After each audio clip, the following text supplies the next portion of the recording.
Your art is very world renowned. Can you tell us about what inspired you to become an artist and about your artwork?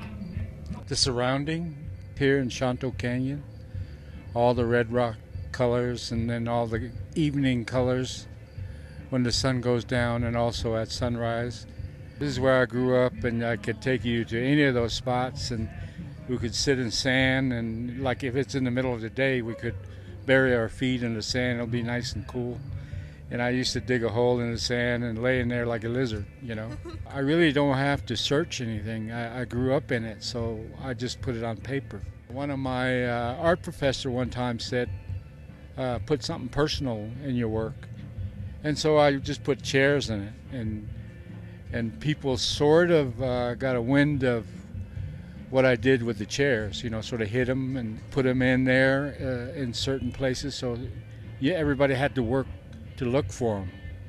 Soon I was asked about why, you know, and the easiest thing to think of was people need to sit down in my pictures, you know. There's people there. That sort of took them into my work so much that the word spread, and there are people that came to Shanto or to where I live in Flagstaff and said that we want a painting with a chair.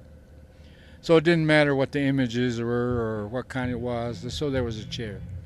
If you ask Navajo people, it brings them back home. I mean, that's what it does for me too. Like tonight, I'm sitting here talking to you, and it's relaxing, pressure relieving, you know.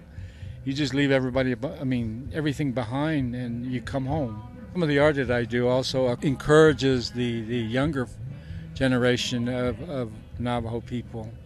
The idea of this is to encourage and also induce some of the young individuals that want to be artists, and to have something like this to get a chance to meet people and learn how to build relationships and learn how to share what they know as culture and language, and also the forms of what is the Navajo Nation.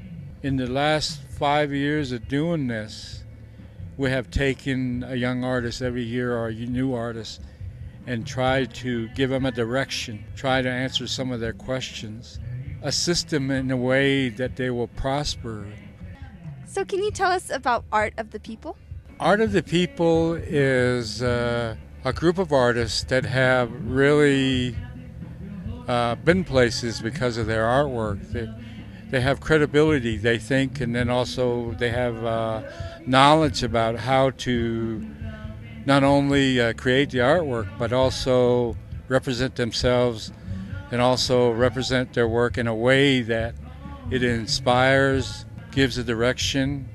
Art of the People is an organization that gives back to its community that each come from. Art of the People is an organization that works together. There's about maybe 32 members across the country.